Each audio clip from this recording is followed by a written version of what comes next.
Police वाला आपको मार रहा है, पीट रहा है, क्या आप पुलिस वाले को फिर से मार सकते हैं या पीट सकते हैं? अगर पुलिस वाला आपको बेवजह मार रहा है, आप उससे बचेंगे कैसे? कौन सा सेक्शन बीएनएस का आपको बचा सकता है और आप क्या कर सकते हैं? देखिए, आपने ये तो सुना ही होगा कि अगर सेल्फ डिफेंस में हम किसी को मारते हैं तो वो एक अपराध नहीं होता है, लेकिन हमें सेल्फ डिफेंस साबित करना पड़ता है। इसी के बारे में बीएनएस का सेक्शन 34 क्या कहता है, जो आईपीसी 96 था पहले। देखिए, सबसे पहली सिचुएशन मैं आपको बता देती हूँ। अगर कोई पुलिस वाला ऑन ड्यूटी है, वो इन्वेस्टिगेशन कर रहा है, आपके पास आया इन्वेस्टिगेशन करने के लिए और आपसे कुछ सवाल पूछ रहा है और आपसे सवाल पूछते पूछते उसने कुछ गलत बोल दिया है, तो एकदम से आप उसको मारने मत लग जाइएगा या उसके साथ गाली गलौज बिल्कुल मत कीजिएगा, क्योंकि वो ऑन ड्यूटी है, अपनी इन्वेस्टिगेशन कर रहा है। अगर इस दौरान आपने उसके साथ हाथापाई की तो आपको जो है आधिकारिक काम में बाधा पहुंचाने के लिए, राज्य के काम में बाधा पहुंचाने के लिए भी एक और केस आपके ऊपर लग जाएगा। तो यह आपको हार्म होगा, नुकसान हो जाएगा।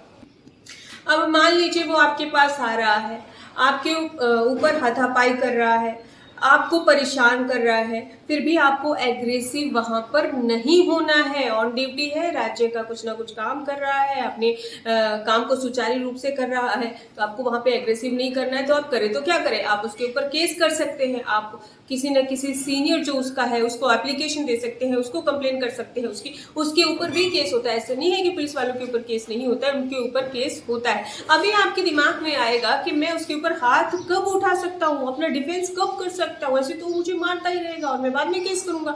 तो यहाँ पे है, तो मैं आपको बता दूं कि अगर पुलिस वाला कोई ऐसी घटना को अंजाम देने वाला है, यानी कि इस तरह से आपको मार रहा है कि आपकी ग्रीवियस इंजरी हो सकती है, यानी कि बहुत ही भयंकर इंजरी आपको हो सकती है।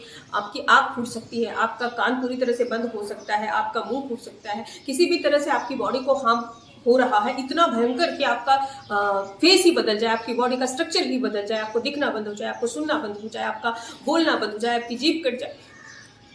तो ऐसी स्थिति से बचने के लिए आप अटैक कर सकते हैं, अपना बचाव कर सकते हैं। मैं फिर से नहीं बोलूंगी अटैक, आप अपना डिफेंस कर सकते हैं। ग्रीवियस इंजरी से बचने के लिए आप अपना डिफेंस कर सकते हैं।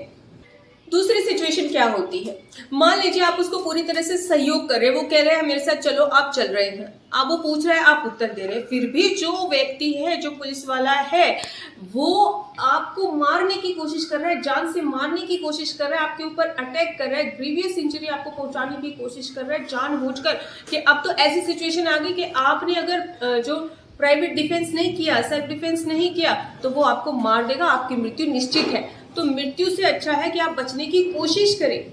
ऐसी सिचुएशन में अगर आप सेल्फ डिफेंस करते हैं और इस दौरान उसके साथ मारपीट हो जाती है और वो घायल हो जाता है, कुछ उसको इंजर्ड हो जाता है, तो ऐसे में आपके ऊपर अपराध नहीं बनता है, क्योंकि आपने सेल्फ डिफेंस किया। लेकिन हाँ, ये क्लियर कर दे, क्योंकि यहाँ पर आपको कोर्ट में केस स्टार्ट होगा आपका, लेकिन कोर्ट में आपको प्रूव करना पड़ेगा कि भाई ऐसी ऐसी कंडीशन थी, ये मुझे जो है ग्रीवियस इंजरी करने वाला था या मुझे मारने वाला था, और अगर मैं अपने आप का बचाव नहीं करता तो मैं मर जाता। तो आप कुछ भी करने से पहले सोच लीजिएगा। आपको कोर्ट में प्रूव करना होगा कि ये मैंने जो है प्राइवेट डिफेंस में किया है। अगर ये प्रूफ हो गया कोर्ट में कि ये आपने डिफेंस में किया है, तो आपको सजा नहीं होगी, आप अपराधी नहीं बनेंगे। तो आपको क्लियर हो गया होगा किस सिचुएशन में आप प्राइवेट डिफेंस कर सकते हैं, सेल्फ डिफेंस कर सकते हैं और कब नहीं कर सकते। फिर भी अगर आपकी कोई क्वेरी है तो आप हमसे व्हाट्सएप नंबर पर अपॉइंटमेंट लेकर बात कर सकते हैं। जय हिंद।